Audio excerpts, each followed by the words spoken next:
Welcome to Radix classes. This is discussion of GS portion of ST number 338. ST number 338. So let's move to questions. So our first question is the storage form of glucose is. Glucose का संचायक माध्यम क्या है? ठीक है, अब इसमें आपको थोड़ा सा ग्लूकोज के बारे में ये थोड़ा सा बायो आपको पढ़ा होना चाहिए. ओके, तो आप इजीली इस क्वेश्चन को सॉल्व कर सकते हैं. ठीक है, तो इसके लिए आपको ज़्यादा नहीं मालूम होना चाहिए, थोड़ा बहुत मालूम चाहिए. जैसे स्टोरेज फॉर्म ऑफ ग्लूकोज क्या होता है? Storage form of glucose. ठीक है, अब ये क्या होता है कि ये प्लांट्स में अलग होता है, एनिमल में अलग होता है. ग्लूकोज कैसे स्टोर होता है पहले ये समझ लें. ग्लूकोज स्टोर होता है एज ए पॉलीमर स्टोर होता है.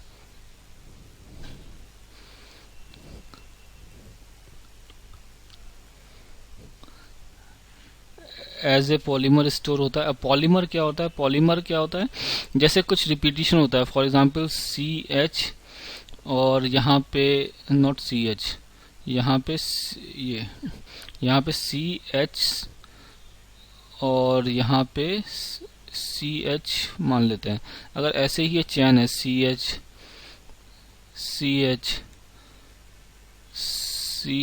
ऐसे एक चैन है तो इसको कहेंगे पॉलीमर. ठीक है, क्योंकि जो रिपीटिशन होता है पॉलीमर क्या होता है? Substance which has a molecular structure build by chiefly or completely from a large number of similar unit bonded together. ठीक है, large number of similar unit, ये एक सिमिलर यूनिट हो गई जो बॉन्डेड टूगेदर है. ठीक है, उसको कहते हैं पॉलीमर. अब ये तो हो गया अलग है, मतलब ऐसे CH3 CH3. ठीक है, ऐसे भी होता है CH3 ऐसे भी, ऐसे चैन में नहीं, इसको भी हम पॉलीमर कहेंगे. इसमें ये यूनिट अलग है और इसमें जो है ये यूनिट अलग है, तो रिपीटिशन होना चाहिए, उसको पॉलीमर कहते हैं. ठीक है, तो ये जो ग्लूकोज स्टोर होता है वो एज ए पॉलीमर होता है. ठीक है, प्लांट्स में कैसे होता है? प्लांट्स में जो ग्लूकोज स्टोर होता है उसे कहते हैं स्टार्च होता है. जैसे आपने पढ़ा होगा पोटैटो वगैरह में स्टार्च होता है, तो प्लांट में एज ए स्टार्च स्टोर होता है. एनिमल्स में कैसे होता है? ग्लाइकोजन, ये ना ग्लाइकोजन, एनिमल्स में एज ए ग्लाइकोजन स्टोर होता है. ठीक है, अब थोड़ा सा इन सब चीज़ों के बारे में पढ़ लेते हैं कि इंसुलिन और ग्लूकागॉन और फ्रुक्टोज क्या होता है. इंसुलिन क्या होता है? हार्मोन. इसे आपको पढ़ा ही होगा. इंसुलिन क्या होता है? एक हार्मोन्स होता है जो हमारे पैंक्रियाज में बनता है. ठीक है, अब इसमें क्या होता है कि इंसुलिन का थोड़ा सा फंक्शन समझ लेते हैं. इंसुलिन क्या होता है कि जब हमारी बॉडी में ग्लूकोज का लेवल बढ़ जाता है तो इंसुलिन रिस्पॉन्ड करता है. ठीक है, इंसुलिन रिस्पॉन्ड करता है. तभी तो जैसे कहते हैं ना कि जिसको शुगर होती है तो उसकी ग्लूकोज लेवल बढ़ जाती है, क्योंकि इंसुलिन का सिक्रेशन सही नहीं हो पाता है. क्या होता है? इंसुलिन जो होता है, इंसुलिन जब हमारी बॉडी में शुगर बढ़ जाती है तो इंसुलिन जो होता है रिस्पॉन्ड करता है और शुगर लेवल को कम करता है. ठीक है, तो ये हमारी बॉडी में शुगर को रेगुलेट करता है. ठीक है, अब ये जो है दूसरा वाला ग्लूकागॉन, क्या है? ग्लूकागॉन. ठीक है, ये ग्लूकागॉन क्या करता है? ये क्या करता है? जब लो शुगर होती है, लो ग्लूकोज लेवल होता है ब्लड में, तब ग्लूकागॉन रिस्पॉन्ड करता है और शुगर को बढ़ाता है. शुगर को क्या करता है? बढ़ाता है. ठीक है, तो इंसुलिन का काम हो गया. जब शुगर बढ़ जाती है तो उसे रेगुलेट करने के लिए इंसुलिन सिक्रेट होता है. जो ग्लूकागॉन होता है, जब शुगर जो है कम हो जाती है, शुगर कम हो जाती है तो उसको बढ़ाने के लिए ग्लूकागॉन सिक्रेट होता है. इसको भी कौन करता है? पैनक्रियाज ही करता है. ठीक है, अब फ्रुक्टोज क्या होता है? फ्रुक्टोज कुछ नहीं होता है. फ्रुक्टोज फ्रूट शुगर होती है. जैसे फ्रूट्स वगैरह में जो शुगर होती है ना, उसको फ्रुक्टोज कहते हैं. ठीक है, तो आंसर हो गया ग्लाइकोजन. और सबका मतलब आपको ये सब चीजें इनके बारे में मैंने बता दिया क्या क्या होता है. एक नई बात और मालूम पड़ गई कि जो ग्लूकोज स्टोर होता है प्लांट्स में वो स्टार्च के फॉर्म में होता है. Okay, so let's move to next question. The Gir forest national park is located in which state.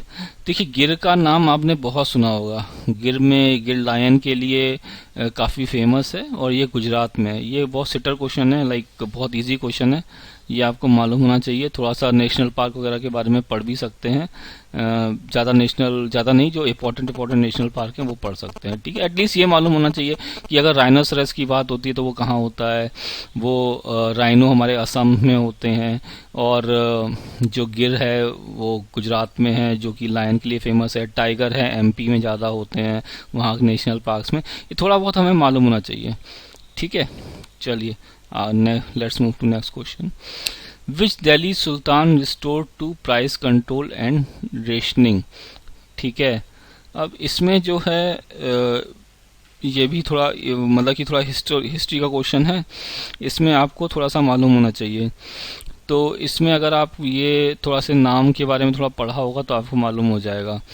तो इसका जो आंसर है अलाउद्दीन खिलजी है, ठीक है। Alauddin Khilji was the second ruler of Khilji dynasty. क्या था? खिलजी डायनेस्टी,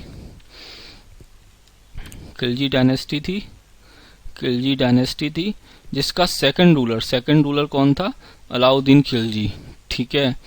और उसने कब से कब तक शासन किया? 1296 से लेके 1316 तक, ठीक है। और उसने क्या किया था? कमोडिटीज का प्राइस जो है वो फिक्स कर दिया था, ठीक है। जो मतलब कि वो कंट्रोल करता था, प्राइस को फिक्स करके कंट्रोल करता था। मतलब कि जैसे हमने कोई भी प्राइस हो, अगर बढ़ ज़्यादा रहा है उसका, तो उसे प्राइस कंट्रोल करने के लिए क्या गवर्नमेंट क्या करती है? प्राइस फिक्स कर देती है, ताकि लोगों को परेशानी ना हो और उनका प्राइस जो है किसी कम्युनिटी का फिक्स रहे, ठीक है। तो हमारा जो अब इसमें क्या है कि अच्छा, उनमें जो मार्केट ऑफिसर जो अपॉइंट होते थे इस काम के लिए, जो प्राइस को चेक करते थे कि बढ़ नहीं रहा है या कम नहीं हो रहा है, उनको कहते थे शाहाना,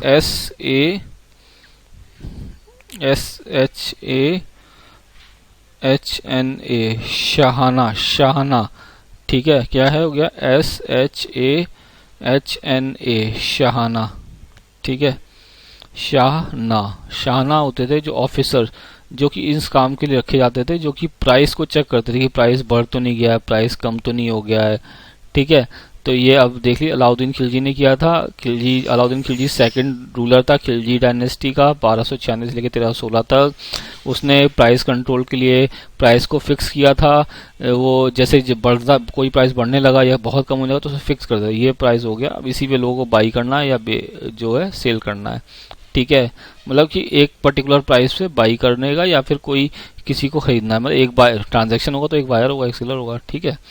तो और जो ऑफिसर जो इस काम को करते थे उन्हें कहते थे शाहाना, ठीक है। Let's move to next question. Thigmotropism is the response of the plant to. अब देखिए, थिग्मोट्रॉफिज्म क्या होता है? ये प्लांट में एक मूवमेंट होता है, ठीक है। जैसे हम प्लांट्स के कुछ मूवमेंट होते हैं जो क्या उसको टच करने से जो स्टिमुलेट होते हैं, ठीक है। वो प्लांट के जो मूवमेंट होते हैं उसे कहते हैं थिग्मोट्रॉफिज्म, ठीक है। अब जैसे ये है ना थिग्मोट्रॉफिज्म, अब इसका हिंदी पढ़ लोगे ना आप, क्या है? स्पर्शानुवर्तन, क्या है? स्पर्शानुवर्तन। तो आप समझ जाओगे कि किसकी बात, स्पर्श की बात हो रही है, स्पर्श आ रहा है तो स्पर्श क्या है कि टच, ठीक है। टच कैसे करेंगे? जब संपर्क में आएंगे, कांटेक्ट होगा। तो इसका आंसर ऐसे ही आपको समझ जाना चाहिए कि कांटेक्ट होना चाहिए, क्योंकि हिंदी पढ़ लेंगे स्पर्शानुवर्तन तो स्पर्श से होगा। स्पर्श कैसे होगा? जब कांटेक्ट होगा। इसका एग्जाम्पल होता है छुईमुई। छुईमुई का पौधा आपने देखा होगा, छूते ही वो पौधा एकदम उसकी पत्तियां बंद हो जाती हैं, ठीक है। पहले तो पत्तियां ऐसे खुली होती हैं, ऐसे ऐसे ऐसे ऐसे खुली, जब आप छू लोगे तो बंद हो जाती है, ये वाली पत्तियां ओवरलैप बंद हो जाएगी पत्ती, ठीक है। तो वो छुईमुई के पौधा इसका एग्जाम्पल है, ठीक है। Let's move to next question. Market gardening comes in this category. अब मार्केट गार्डनिंग क्या होता है कि जैसे जो गार्डनिंग करते हैं, जब गार्डनिंग जो फ्रूट्स वेजिटेबल और फ्लावर्स की होती है एज ए कैश क्रॉप, ठीक है। जैसे कैश क्रॉप क्या होती है? जिससे कैश मिलता है, जो हम जैसे क्या हो गया कैश क्रॉप? जैसे cotton is a cash crop, ठीक है। इसे हम सीधा मार्केट में बेच के कैश ले सकते हैं, जैसे कैश क्रॉप होती है, जिसका मेन एम होता है कि बेच के पैसा कमाना, ठीक है, वो होती है cash crop. Example is cotton, ठीक है। तो मार्केट गार्डनिंग में क्या होता है कि हम स्मॉल स्केल प्रोडक्शन होता है, स्मॉल इंडस्ट्री नहीं होता है, स्मॉल स्केल पे प्रोडक्शन करते हैं, किसका, इसको स्मॉल स्केल पे प्रोडक्शन करते हैं किस चीज का, फ्रूट्स, ठीक है, फल, सब्जियां एंड फ्लावर और फूलों का, ठीक है। क्यों करते हैं, बेचने के लिए, जैसे बेचते हैं रेस्टोरेंट, छोटे रेस्टोरेंट्स हो गए या बड़े रेस्टोरेंट भी है, कस्टमर्स को बेच के पैसे कमाने के लिए, ठीक है, उसको तो कहते हैं मार्केट गार्डनिंग। अब मार्केट गार्डनिंग में फिर देखो अब क्या है, मोनोकल्चर है, सबसिस्टेंस फार्मिंग है, सेरिकल्चर है। तो ये सेरिकल्चर, रेशम, देखो रेशम कीट पालन लिखा हुआ है। सबसिस्टेंस फार्मिंग जीविका खेती, मतलब जो जिसमें जीविका खेती में क्या आता है, जो जैसे जीवित रहने के लिए, मतलब गेहूं चावल उगाए। एकल खेती में क्या होता है, एक ही चीज उगाई जाती है, एकल कृषि, मोनोकल्चर। हॉर्टिकल्चर में क्या, उद्यान कृषि। तो उद्यान देखो किससे आता है, गार्डन को उद्यान कहते हैं, समझ जाओ, उद्यान कृषि हॉर्टिकल्चर, हिंदी देख के समझ जाओ कि उद्यान गार्डनिंग तो यही होना चाहिए, हॉर्टिकल्चर। गार्डन है उसका हिंदी में क्या कहते हैं, उद्यान, उद्यान, और यहाँ पे उद्यान कृषि लिखा हुआ है, तो देख के समझ जाना चाहिए 30 का ए हॉर्टिकल्चर, ठीक है। चलिए आगे बढ़ते हैं। अब देखिए इस क्वेश्चन में क्या है, मूल रोम किसके उत्पन्न होते हैं, ठीक है। अब मूल रोम जो होते हैं ना, root hairs are produced from, इसमें क्या है कि ट्राइकोब्लास्ट जो है आंसर है। तो इसमें ट्राइकोब्लास्ट है, tubular outgrowth of A trichoblast. Trichoblast क्या होता है, एपिडर्मिस का पार्ट होता है, मतलब ये एपिडर्मिस लिखा हुआ है, इस एपिडर्मिस का पार्ट होता है ट्राइकोब्लास्ट, ठीक है। ट्राइकोब्लास्ट से रूट हेयर निकलते हैं, ठीक है। तो एक तो ये आप समझ लीजिए कि एपिडर्मिस, अगर सिर्फ एपिडर्मिस होता तो एपिडर्मिस लगा सकते थे, पर सिंस ट्राइकोब्लास्ट लिखा हुआ है तो ट्राइकोब्लास्ट लगाना चाहिए, क्योंकि ट्राइकोब्लास्ट एपिडर्मिस में होता है, एपिडर्मिस के ऊपर, और वहां से जो होता है रूट हेयर की का प्रोडक्शन होता है, उत्पन्न होते हैं, ठीक है। तो आंसर है trichoblast. Let's move to next question. First ozone hole was detected over, ये आप लोगों को मालूम होना चाहिए, इसका आंसर अंटार्कटिका है। सबसे पहला जो ओजोन का हमें होल जो मिला था अंटार्कटिका पे मिला था 1980s में, जो अंटार्कटिका पे ओजोन का होल डिटेक्ट किया गया था, ठीक है। तो इसका ये तो बहुत सिटर क्वेश्चन था, बहुत इजी क्वेश्चन था, आप लोगों को मालूम होना चाहिए कि आंसर अंटार्कटिका है। अंटार्कटिका पे क्या होता है कि जियोग्राफिकल रीजन की वजह से ओजोन होल वहां पे ज्यादा होता है, ऑल्दो पॉल्यूशन जो होता है ना वो नदर्न हेमिस्फीयर में ज्यादा होता है, क्योंकि कॉन्टिनेंट वहां पे ज्यादा है, ठीक है। उत्तरी गोलार्ध जो होता है ना, ये है अर्थ, सदर्न हेमिस्फीयर, नदर्न हेमिस्फीयर, यहाँ पे कॉन्टिनेंट ज्यादा है, चाइना हो गया, इधर यूरोप हो गया, नॉर्थ अमेरिका हो गया, यहाँ पे कॉन्टिनेंट ऑस्ट्रेलिया, अफ्रीका वगैरह है, पर कम है, ठीक है। ज्यादातर सी है, यहाँ पे ओशन है, पानी ज्यादा है, तो यहाँ पे पॉल्यूशन ज्यादा होगा क्योंकि कॉन्टिनेंट ज्यादा है। पर ओजोन होल जो हुआ था वो सबसे ज्यादा बड़ा ओजोन होल, अभी भी सबसे बड़ा ओजोन अंटार्कटिका, जो यहाँ पे ना अंटार्कटिका इसके ऊपर है, वो due to some geographical reasons की वजह से है, ठीक है। वो आप पढ़ेंगे ज्योग्राफी में तो आपको अच्छे समझ में आएगा। Okay, let's move to next question. Pankaj Advani has won the 2017 Asian billiard championship title by defeating, Asian billiards championship खिताब 2017 पंकज अडवाणी ने किसे हराकर जीता, ठीक है। ये लास्ट अभी कुछ क्वेश्चन में था, सॉरी न्यूज में था, इसका आंसर है सौरव कोठारी, ठीक है। ये अभी न्यूज में था, अगर आपने थोड़ा बहुत न्यूज पढ़ा हो तो आपको मालूम पड़ जाएगा कि पंकज अडवाणी वैसे तो काफी बार वर्ल्ड चैंपियनशिप जीत चुके हैं, 16 बार जीत चुके हैं, ठीक है, तो काफी फेमस हैं। इन्होंने सौरव कोठारी को हराया था, ठीक है। सौरव कोठारी भी इंडियन ही है, ठीक है, उनको हराया था ये 2017 का एशियन बिलियर्ड्स चैंपियनशिप जीतने के लिए, ठीक है। न्यूज का क्वेश्चन है, न्यूज पढ़ाना चाहिए। Let's move to next question. Glycolysis during fermentation result in net gain of what, ठीक है।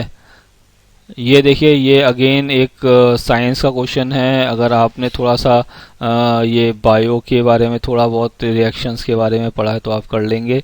ठीक है, सबसे पहले तो जाने एटीपी क्या है। ये एटीपी एटीपी लिखा ही होता क्या है। एटीपी क्या होता है? Adenosine adenosine adenosine adenosine triphosphate phosphate adenosine triphosphate ATP होता है, जिसके फॉर्म में एनर्जी निकलती है। ठीक है, एटीपी के फॉर्म में। ठीक है, अब ग्लाइकोलिसिस क्या होता है? ठीक है, ग्लाइकोलिसिस जब होता है, जब ग्लूकोज का जो फर्मेंटेशन होता है ना, ईस्ट या फंगस के, जो ईस्ट या फंगस होता है ना, उसके प्रेजेंस में, ईस्ट ईस्ट के जो होता है फंगस, ईस्ट ईस्ट जो फंगस के प्रेजेंट में होता है ग्लाइकोलिसिस, उस जो जिसमें ग्लूकोज का फर्मेंटेशन होता है, C6H12O6 का क्या होता है? फर्मेंटेशन होता है। तो हमारी क्या बनती है? फर्मेंटेशन ऑफ ग्लूकोज तो क्या बनता है? Ethyl alcohol ethyl alcohol ethyl alcohol बनता है, और +2 ATP जो है एनर्जी रिलीज होती है। ठीक है, तो ये भी अगर आपको पता होगा तो आप इजीली कर लेंगे। इसमें 2 ATP एनर्जी का हमें गेन होता है। ठीक है, नेट गेन ऑफ 2 ATP होता है। तो इसका आंसर जो है वो है बी। ठीक है, 34 का आंसर क्या है? B. So let's move to next question. The Maratha ruler Shivaji ruled his kingdom with the help of council of minister called. देखिए, इसमें अब इन चीजों का मतलब मानना चाहिए। मंत्री परिषद क्या होता है? मंत्री परिषद तो नॉर्मल मंत्री परिषद होता है। हिंदी में आज भी जो हमारी मिनिस्टर कैबिनेट होती है ना, उसको मंत्री परिषद कहते हैं। ठीक है, हिंदी न्यूज़पेपर पढ़ेंगे तो मालूम पड़ जाएगा। मंत्री परिषद कहते हैं कैबिनेट को।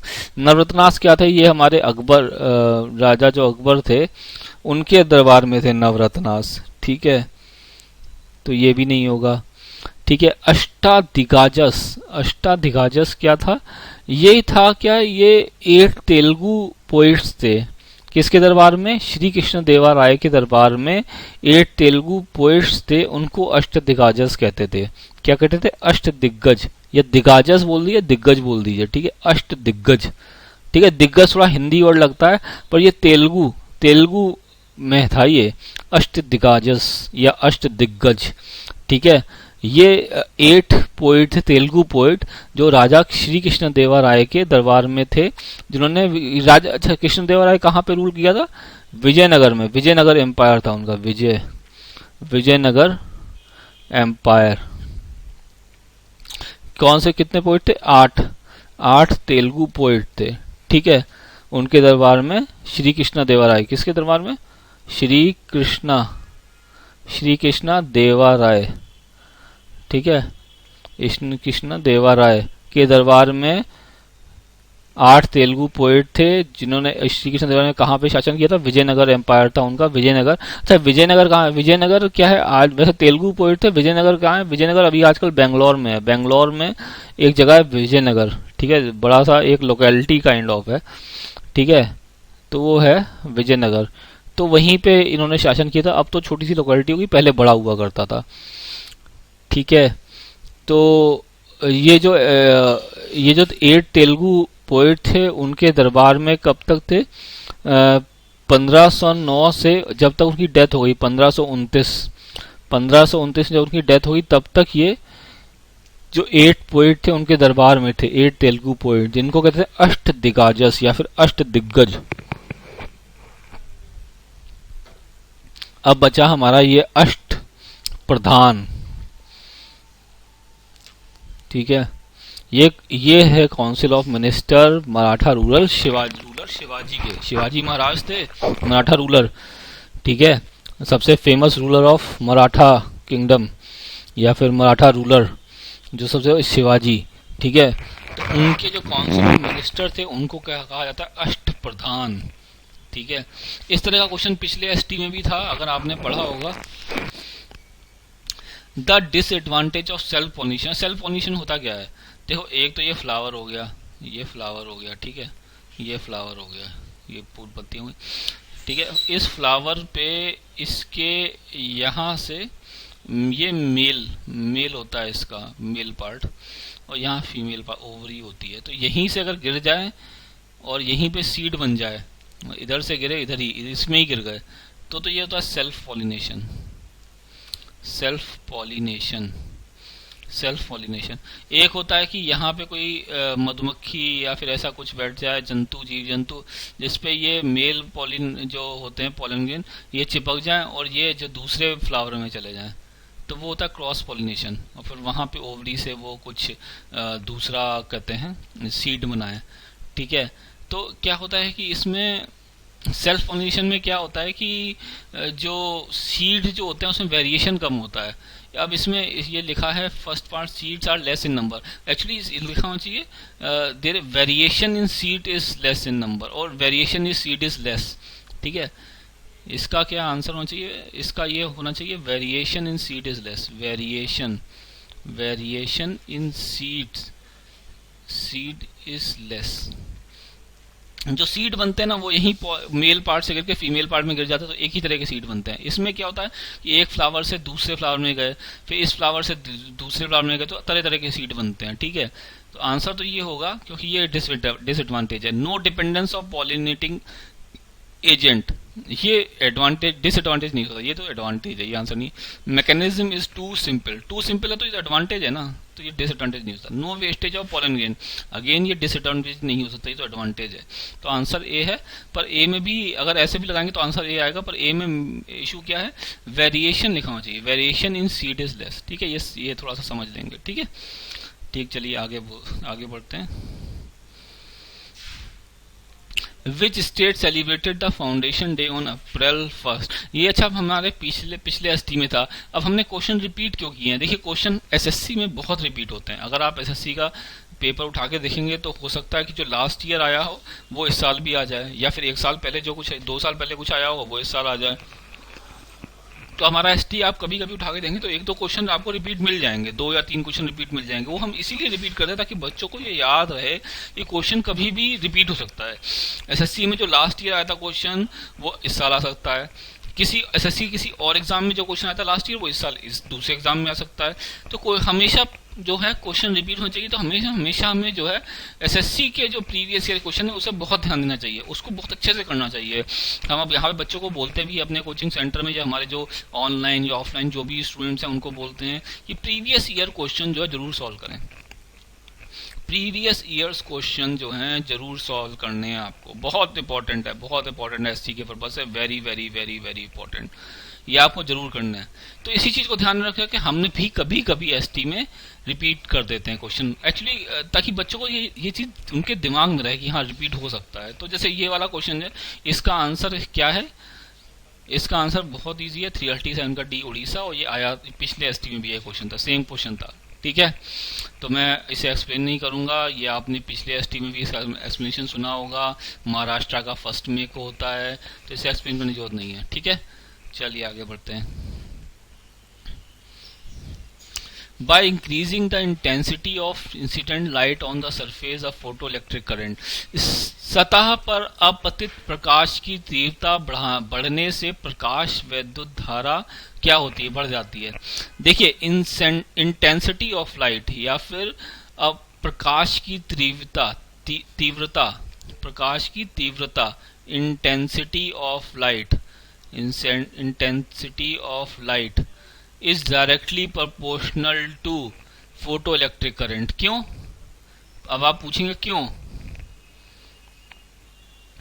क्योंकि जो इंटेंसिटी ऑफ लाइट बढ़ाएंगे तो फोटोन जो होते हैं वो बढ़ जाते हैं। ठीक है, अगर फोटोन बढ़ जाएंगे तो उससे जो मूवमेंट होगा, ठीक है, वो मूवमेंट बढ़ जाएगा। मतलब ज्यादा फोटोन होंगे, ज्यादा फोटोन मूव करेंगे, ज्यादा फोटोन मूव करेंगे तो फोटो इलेक्ट्रिक करंट जो फोटोन की वजह से होता है वो बढ़ जाएगा। ठीक है, समझ में आ गया ना? क्या कहते हैं? By increasing intensity of light more photons are ejected, मतलब ज्यादा फोटोन इजेक्ट होते हैं, मतलब ज्यादा फोटोन निकलते हैं। ठीक है, तो जो ज्यादा फोटोन निकलते हैं वो फोटो करंट को बढ़ा देंगे। ठीक है, उसकी वैल्यू को बढ़ा देंगे, तो आंसर होगा इंक्रीज। ये बहुत इजी क्वेश्चन, जिसको आता ना वो भी सोच सकता है कि जब भैया इंटेंसिटी बढ़ा दोगे तो उसके बाद जो है उसका जो फोटो इलेक्ट्रिक करंट है वो बढ़ेगा ही ना, वो तो बढ़ना ही बढ़ना है क्योंकि हमारी इंटेंसिटी बढ़ रही है। ठीक है, let's move to next question. The phenomenon of light splitting into 7 distinct color when it passes through prism is called। देखिए ये बहुत ही इजी क्वेश्चन है। इसमें क्या है कि आपको थोड़ा सा फिजिक्स पढ़ी होनी चाहिए। इसका आंसर भी हम बता देंगे आपको, ठीक है। पहले जो है आप समझ लीजिए क्या रिफ्लेक्शन, तो आप समझते हैं रेस का रिफ्लेक्शन, यहाँ से वही रिफ्लेक्शन हो गया, ठीक है। रिफ्लेक्शन तो आप यहाँ से कोई चीज़ रेस जा रही यहाँ आ रही है, कोई यहाँ पे मिरर रखा है तो मिरर से रिफ्लेक्ट हो गई, या फिर ग्लास कुछ है तो रिफ्लेक्टेड हो जाती है, कुछ रिफ्लेक्ट होती है, कुछ अंदर निकल जाती है, ठीक है। ये क्या है, मिरर, ऐसे होता है ना, ऐसे ऐसे ऐसे, ये मिरर, ठीक है, शीशा, ठीक है। तो ये तो हो गया रिफ्लेक्शन। अब देखिए डिफ्रैक्शन क्या होता है। डिफ्रैक्शन थोड़ा सा डिफरेंट होता है, पोलराइजेशन भी थोड़ा डिफरेंट होता है। और डिस्पर्शन क्या होता है। अब देखिए डिस्पर्शन में क्या होता है कि जब वेलोसिटी ऑफ ए वेव जो होती है ना, उसकी फ्रिक्वेंसी पे डिपेंड करती है, ठीक है। फेज वेलोसिटी ऑफ वेव उसकी फ्रिक्वेंसी पे डिपेंड करती है। तो देखिए जैसे ये होता है ना, विबग्योर होता है, जैसे 7 कलर होते हैं, विबग्योर, ये 7 कलर होते हैं। इन सबकी फ्रिक्वेंसी अलग अलग होती है, ठीक है। जब जो उनकी जो वेलोसिटी की फ्रिक्वेंसी पर डिपेंड करती है, तो ये अलग अलग क्यों होते हैं। यहाँ से तो प्रिज्म होता है, यहाँ से तो सिंपल एक ही हमारे व्हाइट वाला प्रकाश जाता है ना, ठीक है। अब ये जो प्रिज्म से गुजरने का 7 पार्ट में क्यों बट जाता है, क्योंकि क्या होता है, इनकी जो इंटेंसिटी अलग अलग, सॉरी फ्रिक्वेंसी अलग अलग होती है, तो इनकी स्पीड अलग होती है। तो उसके हिसाब से ये निकलते एक जिसकी स्पीड ज्यादा होगी पहले निकलेगा, जिसकी स्पीड कम होगी कम निकले देर में निकलेगा, फिर धीरे धीरे धीरे जिसकी स्पीड सबसे कम होगी वो सबसे देर में निकलेगा। तो इस वजह से अलग अलग हो जाते हैं ये स्पीड की वजह से, ठीक है। तो इस ये प्रिज्म यहाँ पे जो स्प्लिट हो गए 7 डिस्टिंक्ट कलर में स्प्लिट हो जाता है। और तो ये इसको क्या कहते हैं, इस प्रोसेस को कहते हैं डिस्पर्जन। क्या कहते हैं, डिस्पर्जन, ठीक है। तो इसका आंसर क्या है, dispersion. Let's move to next question. When was the first all India postage stamp issued, ठीक है। देखिए अब ये थोड़ा सा फैक्ट बेस्ड क्वेश्चन है, इसमें आपको याद रखना पड़ेगा। इसका आंसर है 1854। देखिए अब मैं बताता हूँ आपको। फर्स्ट स्टैम्प जो हुआ था, जो थ्रू आउट इंडिया के लिए पोस्टेज, ऑल इंडिया लिखा ना, यहाँ पे क्या लिखा, ऑल इंडिया, अखिल भारतीय। तो through out India, through out पूरे भारतवर्ष, पूरे भारत में जो स्टैम्प यूज कर सकते थे, वो आया था सबसे पहला 1854 में। कब आया था, 1854 अक्टूबर में, अक्टूबर 1854 में आया था, जो सेल के लिए रखा गया था, ठीक है। ये ऐसा फर्स्ट स्टैम्प था जो पूरे भारतवर्ष में हम कहीं कहीं पे भी यूज कर सकते थे। तो इसका आंसर है 1854। बहुत नियर, बहुत क्लोज आंसर दिए, बहुत क्लोज। अगर थोड़ा दूर होता तो हम थोड़ा सा ऑप्शन एलिमिनेशन मेथड लगा देते, पर इसमें लगेगा नहीं, ठीक है। इसमें आपको याद होना चाहिए 1854, 54, 58, 50, 50, बहुत क्लोज आंसर दिए हुए, ठीक है, याद होना चाहिए। 1854 में पहला आया था पोस्टल स्टैम्प जो पूरे भारतवर्ष में यूज कर सकते थे, ठीक है। Let's move to next question. Disguised unemployment means, disguised unemployment क्या होती है। अब जैसे एक काम हमारा है डब्लू को, एक काम डब्लू को 1 घंटे में करने के लिए 6 लोग लगते हैं।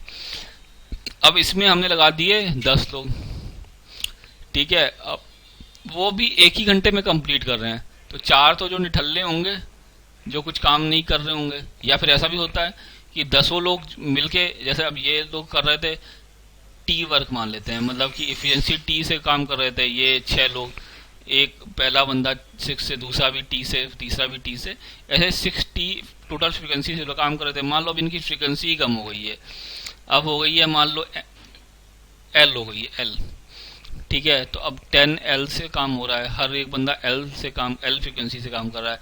एल जो होगी वो टी से कम होगी, एल टी से कम होगी, एल क्या होगी, टी से कम होगी, ठीक है। एल की फ्रिक्वेंसी, एल जो फ्रिक्वेंसी है वो टी से कम होगी। मतलब क्या होगा, 10 लोग धीरे धीरे काम करने लगे। पहले 6 लोग तेज तेज काम करके 1 दिन में खत्म कर रहे थे उस काम को, अब 10 लोग धीरे धीरे काम करके 1 दिन में खत्म कर रहे हैं उसी काम को। मतलब काम उतने ही दिन में खत्म हो रहा है, काम वही है, पर 10 लोग जो है धीरे काम करने लगे, ठीक है। इसमें क्या होता है, इसको कहते हैं डिस्गाइज्ड अनएम्प्लॉयमेंट। जबकि कुछ हमने और लोग लगा दिए, पैसे भी दे दिए उनको, पर काम उतनी ही देर में हो रहा है जितनी देर में पहले हो रहा था जब कम लोग को लगा रखा था।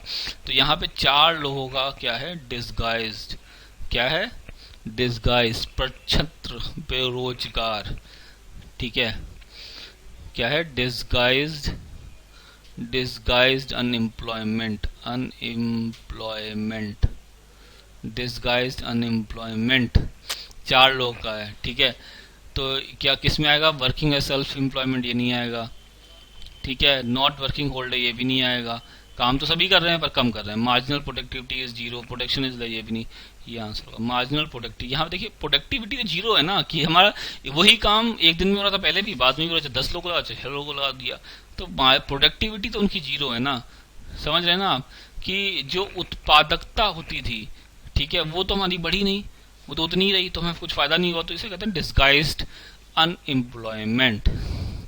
इकोनॉमिक्स में पढ़ाया हो आपको, इकोनॉमिक्स में पढ़ाया जाता है ये। चलिए आगे बढ़ते हैं। Which one among the following is the top of type of Comoros island which lie in the Indian Ocean between northern Madagascar and African coast. देखिए ये इंडिया है, ठीक है,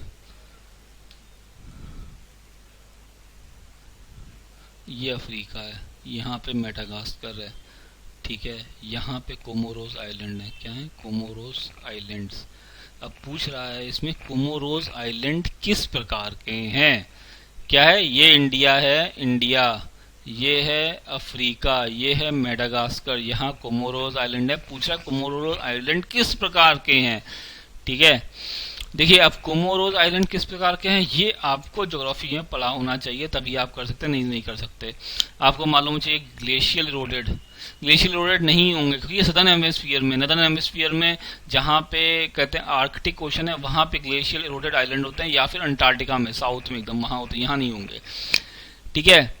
फोल्डेड भी नहीं होंगे, ठीक है, ठीक है ना, फोल्डेड भी नहीं होंगे, वायुकृत निपेक्षित भी नहीं होंगे, जो हवा से डिपॉजिट हुए हैं वो भी नहीं होंगे।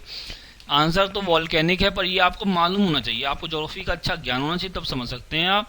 इसका सबसे अच्छा एग्जाम्पल है वॉल्केनिक आइलैंड का हवाईयन, हवाई द्वीप है ना, हवाईयन, हाँ, इंग्लिश में कहते हैं हवाईयन बोलते हैं, ठीक है, HAWAIAN, Hawaiian island. Hawaiian island जो होते हैं ये सबसे अच्छा एग्जाम्पल है जो कि वॉल्केनिक, कैसे बना है? वॉल्केनिक इरप्शन की वजह से बना है। वॉल्केनिक इरप्शन होता है, ऐसे ऐसे ऐसे ऐसे ऐसे वो यहाँ पे लावा निकलता है, वो लावा इकट्ठा होता जाता है नीचे नीचे, तो आइलैंड बनता जाता है, ठीक है। तो इस वॉल्केनो के चारों ओर आइलैंड बन जाएगा, इसको तो कहते हैं वॉल्केनिक आइलैंड। कोमोरोस में भी कई सारे वॉल्केनोज हैं, जो कुछ तो लाइव हैं, कुछ सुप्त अवस्था में हैं, ठीक है, निद्रावस्था में हैं, जो कि कभी भी फट सकते हैं पर अभी सो रहे हैं, और कुछ एकदम लाइव हैं जो कि जीवित वॉल्केनो कहते हैं उनको, जीवित ज्वालामुखी, ठीक है। तो इस तरह के आइलैंड को कहते हैं वॉल्केनिक। कोमोरोस क्या है? Volcanic island. अपने इंडिया में कहाँ पे? अंडमान, ये है इंडिया, यहाँ पे अंडमान आइलैंड है, ठीक है। अंडमान आइलैंड में कई, अंडमान तो ग्रुप ऑफ आइलैंड है, सम आइलैंड इन, ये ग्रुप ऑफ आइलैंड है अंडमान निकोबार, ठीक है। तो ये अंडमान जो है ना, जो ऊपर वाला अंडमान, नीचे वाला निकोबार, अंडमान वाले में कुछ आइलैंड ऐसे भी हैं, जैसे छोटे छोटे आइलैंड है, ग्रुप ऑफ आइलैंड अंडमान है, इसमें छोटे कुछ आइलैंड ऐसे भी हैं जो कि वॉल्केनिक, उनका ग्रोथ कैसे बने? वॉल्केनिक इरप्शन से बने हैं, उनको कहते हैं वॉल्केनिक आइलैंड, ठीक है। Let's move to next question. Which movie has won the Best Film Award in the 64th National Award 2017? 64वें राष्ट्रीय पुरस्कारों 2017 में सर्वश्रेष्ठ फिल्म किस फिल्म ने जीता है? देखा, ये भी जो है इसका आंसर कसाव है, और ये भी हमारे पिछले एसटी में आया था, मराठी फिल्म है कसाव, इसका आंसर ये भी हमारे पिछले एसटी में आया था, आपको मालूम होना चाहिए अगर आपने लगाई होगी एसटी ढंग से, ठीक है। मैं इसको एक्सप्लेन नहीं करूंगा, आपको पिछले एसटी में एक्सप्लेन किया गया था, आप उसको देखिए वीडियो को, और तब आपको समझ में आएगा। Let's move to next question. Cartel is a part of, cartel किसका एक भाग है? देखो कार्टेल क्या होता है, जैसे एक इंडस्ट्री है, जैसे एक इंडस्ट्री है जिसमें 6-7 प्लेयर हैं, अब वो मिल के सब लोग मिल के प्राइस किसी प्रोडक्ट का रेगुलेट करते हैं, कि इतना कम कर देते हैं कि नया बंदा जो नया कोई एंट्री मार ही नहीं सकता, क्योंकि कम प्राइस होगा तो उसको फायदा होगा ही, तो मार नहीं सकता, या फिर उसका खूब सारा पैसा हो उसके पास जो नए प्लेयर के पास नॉर्मली नहीं होता है। तो उसको जब ये लोग बना के यहाँ पे आपस में डील करने लगते हैं ना, आपस में ही सब कुछ कर लेते हैं और नए प्लेयर को घुसने नहीं देते, इसको कहते हैं कार्टेल। ये कब होगा? जब हमारे इंडस्ट्री में जो प्लेयर होंगे वो बहुत कम होंगे, ठीक है, बहुत ज्यादा नहीं होंगे, तब ये होगा। और ये किस में होता है? ओलिगोपोली में। इसमें तो ओलिगोपोली, मोनोपोली में कहते हैं एक ही प्लेयर होता है, एक ही प्लेयर में होता है और वही सब कुछ जो है डिसाइड करता है, क्योंकि और सब छोटे प्लेयर होते हैं या फिर होते ही नहीं, इसी की चलती है मोनोपोली। मोनोपोली गेम होता है, आपने खेला हो तो आपको मालूम होगा, जो मोनोपोली प्लेयर होता है सबसे बड़ा होता है और उसके मार्केट में वही डिसाइड करता है, इंडस्ट्री का सबसे बड़ा प्लेयर डिसाइड करता है क्या प्राइस होगा क्या नहीं होगा। वो अपना प्राइस इतना नीचे करता है कि सबको कम करना पड़ता है। फॉर एग्जाम्पल मोनोपोली कहेंगे नहीं, ओलिगोपोली कहेंगे, जैसा अभी हमारे हो रहा है ये इसमें, जैसा हमारा अभी ये जो मोबाइल ऑपरेटर वाली इसमें इंडस्ट्री में हो रहा है ना, क्या हो रहा है? जियो आ गया, ठीक है, जियो ने एकदम प्राइस जो है कम कर दिया, सबने कम करना पड़ गया, सबको फ्री इंटरनेट देना पड़ गया। तो ये ओलिगोपोली का बेस्ट एग्जांपल है। अब इसमें जियो को लोग रोक नहीं पाए, अगर ये लोग कार्टेल कर लेते सब, कौन? वोडाफोन, एयरटेल, एयरसेल, जो भी तमाम तरह के हैं सब कार्टेल कर लेते, बीएसएनएल कार्टेल कर लेते और सब प्राइस एकदम नीचे कर देते, तो जियो कभी घुस ही नहीं पाता। और तो जियो ने शुरू में तो आके फ्री में दे दिया, पर वो ये लोग अगर कम कर देते, और जियो मतलब कि फ्री में तो उसने दे दिया, पर अगर जियो क्योंकि दे दिया कि रिलायंस के पास तो बहुत सारा पैसा है, अगर रिलायंस की जैसा कोई प्लेयर ना होता जो फ्री में दे पाता तो ये जो है नहीं आ पाता अंदर, ठीक है, मार्केट में आ ही नहीं पाता। तो अब इसको इसी एग्जाम्पल है ओलिगोपोली का। कार्टेल किसमें बनता है? ओलिगोपोली में। परफेक्ट कंपटीशन में कहते हैं सब परफेक्ट होता है, एकदम एकदम परफेक्ट, जो जैसा कभी एग्जिस्ट नहीं करता, परफेक्ट नहीं, सब परफेक्ट होता है, सबको मालूम होता है कि भाई इसको नहीं क्या प्राइस एक दूसरे का, और वो जो नहीं परफेक्ट में सबको नहीं मालूम होता है कि जैसे ये क्या प्राइस पे बेच रहा है, ये क्या करेगा हमको नहीं मालूम है, अगर मैं उतार दूंगा तो ये परफेक्ट कंपटीशन होगा, ये भी कम्पीट कर रहा है, ये भी कम्पीट, सब कम्पीट कर रहे हैं आपस में, तो परफेक्ट कंपटीशन होता है, ठीक है। Let's move to next question. IKE stand for, ठीक है, अब देखिए ये आपको मालूम होना चाहिए कि IKE क्या होता है। IKE क्या होता है? इंटरनेट की एक्सचेंज। क्या होता है? इंटरनेट की एक्सचेंज, ठीक है, तो ये आपको पढ़ा होना चाहिए, इंटरनेट की एक्सचेंज क्या होता है? IKE, ठीक है। Let's move to next question. In the presidential system of government the president is, राष्ट्र सरकार की अध्यक्षीय प्रणाली में राष्ट्रपति क्या होता है? इन the presidential system of government the president is head of the state and head of the government. ये सबसे सही स्टेटमेंट लग रहा है, हेड ऑफ द स्टेट भी होता है, हेड ऑफ द गवर्नमेंट भी होता है, ठीक है। Let's move to next question. Okay, ये समझ में आ गया ना? The president of republic of India is the head of the state of India and the commander in chief of the Indian arm force. तो head of the government and head of the state दोनों हो गया। Let's move to next question. Soil found by wind dust in and around hot desert is called. देखिए, अब silty soil तो कई जगह हो सकता है, ठीक है, ये सिल्टी सॉइल जरूरी नहीं है डेजर्ट में हो, same for loamy soil and Sandy soil, ठीक है। सैंडी सॉइल होती है, ये डेजर्ट के अलावा भी हो सकती है, ठीक है, जगह जगह पे। और पहली बात तो सैंडी सॉइल जो होती है उसमें विंड डस्ट से नहीं फॉर्म होता है, ठीक है। विंड डस्ट से क्या होता है? लॉइस सॉइल, लॉइस सॉइल जो होती है वो विंड डस्ट से फॉर्म होती है। तो लॉइस होता क्या? Loess is an aeolian sediment found by accumulation of wind blown silt, ठीक है।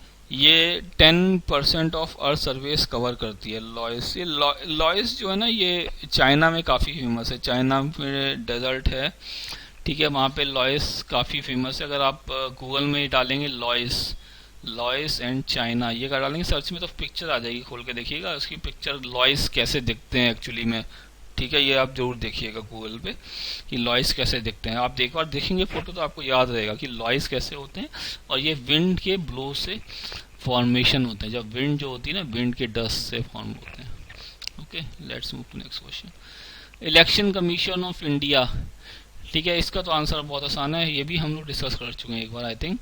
इसका एन इंडिपेंडेंट बॉडी, ऑल्दो होता है कि ऑटोनोमस कॉन्स्टिट्यूशनल बॉडी होती है election of commission of India, ठीक है, ईसीआई जो होता है वो कॉन्स्टिट्यूशन में उसके बारे में लिखा गया है और वो एक ऑटोनोमस बॉडी होती है। ठीक है, ठीक है, चलिए ये इजी है, समझ में आ गया होगा। Next, let's move to next question. ठीक है, ये आर्टिकल नंबर 334 के अंडर काम वर्क करता है ईसीआई। ठीक है, ये ऑटोनोमस बॉडी होती है, इंडिपेंडेंट भी कह सकते हैं। Let's move to next question. स्वतंत्र निकाय। Who among the following Governor General formed the Triple Alliance against Tipu Sultan? ठीक है, देखिए ये टीपू सुल्तान का क्या इशू था। टीपू सुल्तान ने त्रावणकोर में अटैक, त्रावणकोर का राजा था जिसको अटैक किया था 29 दिसंबर 1789 में। ठीक है, तो जब ये त्रावणकोर का जो राजा था, ये निज़ाम था एक्चुअली त्रावणकोर का, ये हैदराबाद का मतलब कुछ निज़ाम ऑफ हैदराबाद का रिलेटिव था, फ्रेंड था। तो जब अटैक किया टीपू सुल्तान ने त्रावणकोर पे, तो निज़ाम ऑफ हैदराबाद और मराठा ये अंग्रेजों के साथ ट्रिपल अलायंस में हुआ क्या। देखिए ये टीपू सुल्तान था। टीपू सुल्तान कहाँ राज्य करता था? मैसूर में। मैसूर कहाँ है? बेंगलोर के पास है। कहाँ है? कर्नाटका में। ठीक है, अब इसी के नीचे त्रावणकोर कहाँ है? नीचे है, नीचे। जैसे ये है, ठीक है, ये तो ये कर्नाटका रहा, यहाँ पे ये केरला है। ठीक है, ये इंडिया का मैप है। ठीक है, तो ये केरला जो है ना, ये इस केरला में त्रावणकोर है। ठीक है, जैसे अब वो सुना होगा ना स्टेट बैंक ऑफ त्रावणकोर पे, अभी तो सब स्टेट बैंकों का विलय हो गया एसबीआई में, पहले स्टेट बैंक ऑफ त्रावणकोर था, एसबीटी। ठीक है, तो ये त्रावणकोर कहाँ है? ये केरला में है। ठीक है, टीपू सुल्तान भैया यहाँ से थे, कर्नाटक में उठ के आए, अटैक मार दिए यहाँ पे त्रावणकोर पे। इनको लगा कि भैया बढ़ा लेते हैं अपना राज। ठीक है, तो अब ये गुस्सा आ गए हैदराबाद के निज़ाम और मराठा। इन्होंने क्या लगा, साला टीपू सुल्तान जो है ये तो सब ऐसे ही अटैक कर जीत अपना तो बढ़ा लेगा राज और हम लोग छोटे छोटे रह जाएंगे। तो इन्होंने क्या किया भैया, ये Maratha and first Maratha, second Nizam of Hyderabad, third हमारे इंग्लिशमैन, इन दोनों ने इंग्लिशमैन के साथ मिलकर बनाया क्या, ट्रिपल अलायंस बनाया। उसके बाद क्या हुआ, एंग्लो मैसूर वॉर हुआ। ठीक है, एंग्लो मैसूर वॉर हुआ। अब इस समय जब वॉर हुआ तो गवर्नर जनरल कौन था उस समय? गवर्नर जनरल जो इंग्लिश की तरफ से इंग्लिश को रिप्रेजेंट करता है इसमें ट्रिपल अलायंस में, वो था हमारा कौन? Lord Cornwallis. कौन था? Lord Cornwallis.